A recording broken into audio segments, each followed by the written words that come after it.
Hello, and welcome to Basic Ball Joint Builds. I'm Butch, and I like to make ball joint dolls. And their accessories. Today I'm going to share with you how I made my XPS foam stand for my Attack on Titan girl that has a storage compartment for all her gear. After cutting a square out of my 2-inch thick piece of scrap insulation I had kicking around, I marked the center so I could cut a circle out of it so I could insert a container I rescued from my recycling. The reason I'm using a container is it has a lid on it already, and I can use the threads on it for a way to open and close my storage cavity. I actually don't play with foam that often. I have sculpted a few ball joint dolls out of it, but other than that, nothing much. I've marked all the corners off at a 45 so that it'll end up giving me like a stop sign shape. This will give me enough sides that I can have each of the wall insignias and each of the different sectors of the Attack on Titan's characters, like Rose and the Scouts. But that's going to leave me one spot open after. So I think I'll end up putting a gate there just to tie everything in. Here's one of the containers that I rescued from my recycling. This particular container I rescued is made out of high density polycarbonate, which makes it a little tricky to cut, but I do like this material. I save it for another project that I do that isn't related to this. After using the container to mark a circle on one side, I'll use it to mark the circle on the other side. I found that if you run a pen around that grooved area, it cuts in pretty good, especially if you go 3 or 4 passes.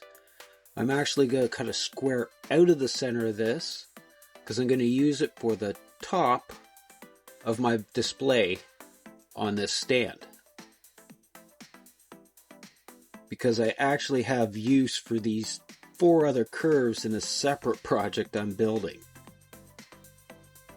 And with that precious square cut out of the middle, it'll make it easier for me to cut these arcs that I need for my other project. Like I said, I don't play with this foam too much, but I am starting to use it for a lot more things. Here I'm just using a short blade to plunge cut halfway through. That's how long the blade is I have. But I found you do that and do it to the other side, and you can get a pretty smooth cut all the way around. I'll use a bigger sharp kitchen knife just to kind of smooth out the inside, and then test fit my container. Now I know my container fits, I can start going around and drawing in all those insignias. And that's all pretty plain, so we'll brick wall it all. Now the top part of the cover was weird because it's round. So I tried to do some brickwork of sorts. It'll do. Now to actually make a storage compartment, I'm going to need a bottom. So, back to my recycling I go. I'll mark and trim the corners off so that it'll give me the shape I need. And then I'll go in and draw some bricks on the top of the cardboard where the gate will sit. That way when I paint it, it'll give some nice texture underneath. I use weld bond a lot. I have a history with weld bond. I've used it for making bows, leather applications, so it has a tendency to be my go-to craft glue. Stick it down, then wait for a while. After it's dry, I go through and I trim up all the edges to make sure there's no overhanging bits. Now it's time to seal everything up. I like to use Mod Podge and a dab of acrylic paint. The Mod Podge I like to use is the hard coat. I find it gives a really good surface for my paint to stick on and makes the foam less easily dentable. Now when I tint my Mod Podge, it isn't so that the Mod Podge is color itself. I just like to have that little bit of a base color for when I go to paint. And I just covered everything with it. kind of like I would a primer.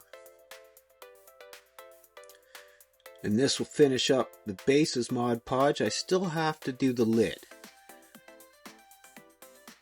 Now with this coat of Mod Podge, I have to make sure I get it down in the cracks, not just on the surface.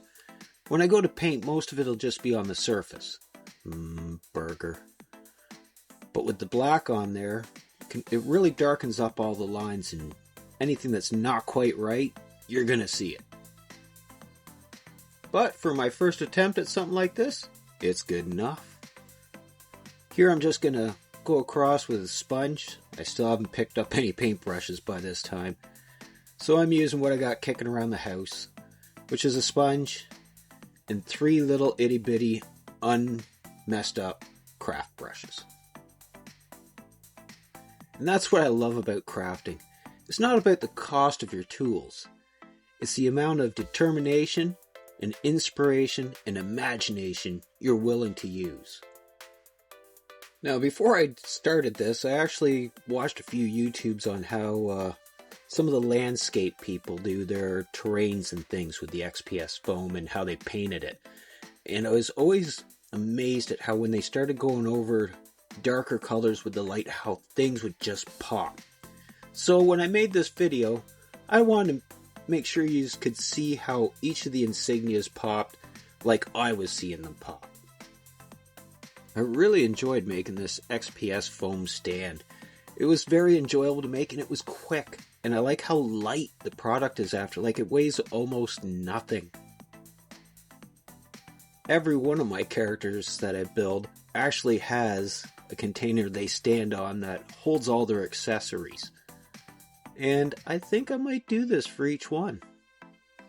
And maybe, for the ones that don't need any accessories to be stowed away because they don't really have any, maybe I'll make them a diorama as a stand instead.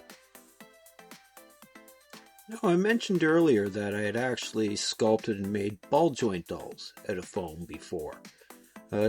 If that is something you might be interested in, because foam is your thing, give a drop down in the comment and I'll have no problem showing them off too. The great thing about making a ball joint out of foam is the size to weight comparison. A 12-inch doll could literally weigh just grams. Sorry for the painting skills I'm demonstrating. It's been a while and I'm not really using the top-notch equipment. Something I never thought about was collecting up painting supplies, so I don't really have a lot of resources right now for that.